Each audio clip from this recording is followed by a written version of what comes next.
Bonjour, je m'appelle Patrick Vézina, je suis religieux de la congrégation de Sainte-Croix. On se retrouve à l'Oratoire Saint-Joseph aujourd'hui, plus particulièrement dans les jardins de l'Oratoire, au chemin de la Croix, et nous sommes devant la fontaine de la Rédemption.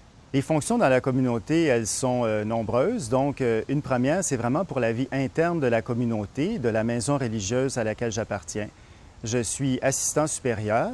On peut se poser la question de savoir ce que fait un assistant supérieur. Bien, c'est justement d'assister le supérieur de la maison, de le conseiller, de l'aider.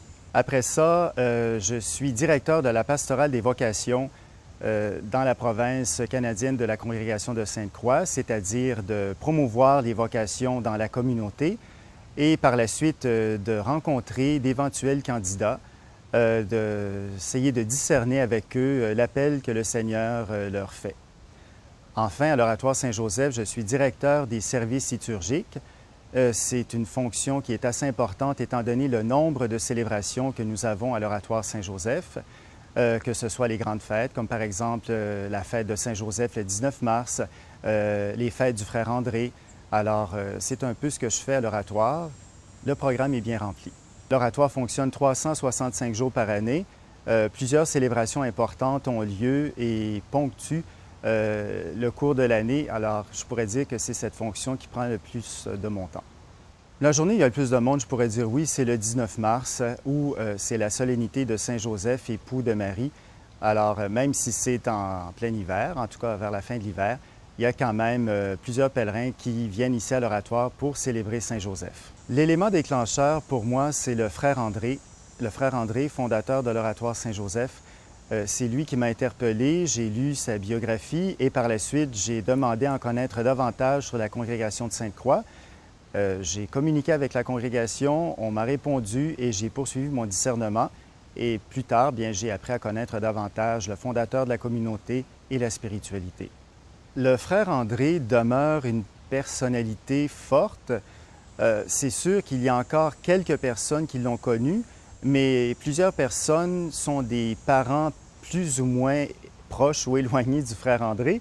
Mais le frère André, c'est un homme de chez nous et les gens le reconnaissent comme faisant partie de leur famille. L'Oratoire Saint-Joseph aussi, il ne faut pas oublier, c'est situé à Montréal, sur le Mont-Royal.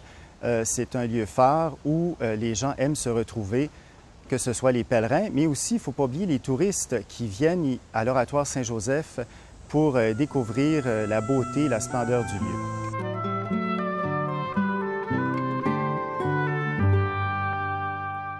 Bonjour, je m'appelle Thomas Xavier Gomez, un religieux de Sainte-Croix, de Bangladesh.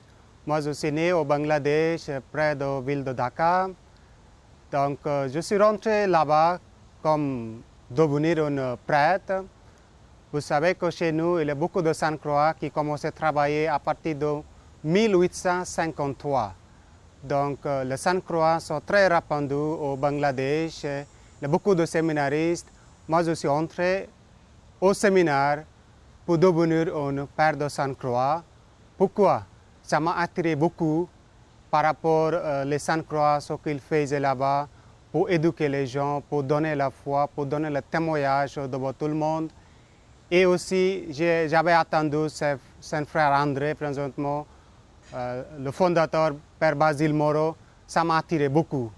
Donc, je suis rentré au séminaire, j'ai fait mes universités là-bas. J'ai étudié aussi philosophie au Bangladesh. Après, la communauté, c'est la même communauté, m'a envoyé ici pour apprendre français et pour étudier au séminaire. Donc, j'ai terminé mes études au Grand Séminaire de Montréal. Après l'année passée, je suis devenu comme ordonné prêtre catholique de la communauté Sainte-Croix. Et à part de ça, j'ai commencé à travailler à l'oratoire, dans le pastoral. Je travaille comme les autres prêtres, célébrer des messes, écouter les confessions, bénédictions, consultations. Et en même temps, je travaille aussi pour la vocation, pour le recrutement, pour la communauté. En même temps, j'accompagne une équipe de jeunes qui s'appelle Basile Moreau Communauté. Donc, il fait bénévole de travail partout. On donne des services pour les pauvres, on donne des nourritures pour les gens qui restent dans le trottoir et tout.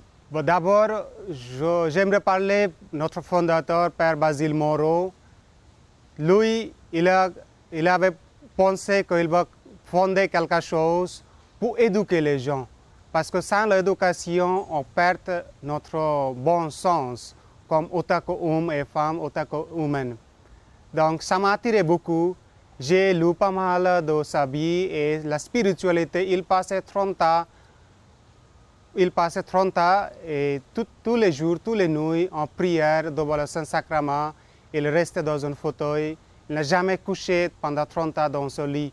Toujours, il restait auprès de Dieu. Il priait pour que la communauté ou les gens soient bien formés dans la foi et dans l'éducation. Moi, je crois que tout le monde cherche la vérité. C'est sûr et certain que grâce à l'Internet, on trouve beaucoup de choses, mais l'Internet, ça ne donne pas la vérité. Mais les gens qui cherchent une vérité profonde, et ils trouvent que Saint Frère André, il montrait l'amour par rapport avec Saint Joseph, il montre l'amour, il montre la vérité. Et c'est pourquoi les gens viennent pour chercher la paix, le bonheur et la grâce de Dieu. Et ça passe toujours. Saint Frère André, il veille toujours auprès des gens, il travaille toujours. Pour moi, ce mois d'août, c'est comme le mois de Frère André et le mois de Saint Joseph. Et à part de ça, je crois que toute l'année, c'est presque chaque mois, c'est pareil. Il y a beaucoup de visiteurs qui viennent pour faire la visite.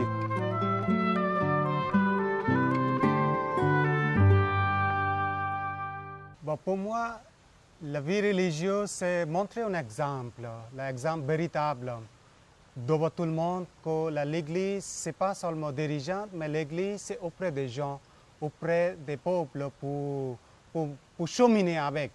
Je pense que si on commence à cheminer avec le peuple, on ne juge pas, comme Saint François, Pape François il dit, nous ne sommes pas pour juger, mais juste pour aimer. Si on commence à aimer, l'Église va fleurir encore.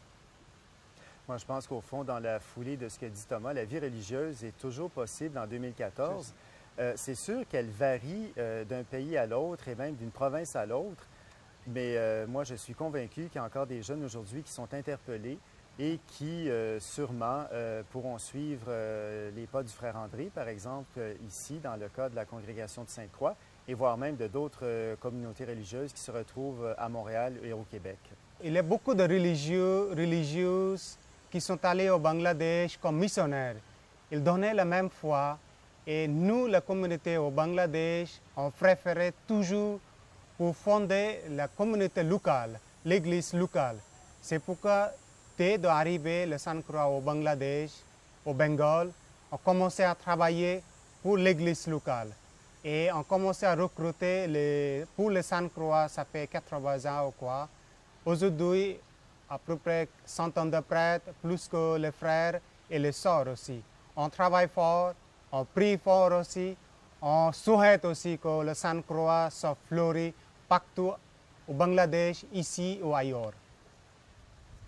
C'est pour ça qu'en ce qui me concerne, je ne suis pas en peine pour l'avenir de la vie religieuse au Bangladesh, mais des endroits aussi où la communauté est plus jeune, mais aussi au Canada. J'ai bon espoir qu'au Québec, avec des confrères plus jeunes qui viennent de l'extérieur, puissent interpeller à ce moment-là d'autres jeunes qui sont ici au Québec et qui souhaiteraient consacrer leur vie au service de l'Évangile et entendre l'appel du Seigneur à ce moment-là.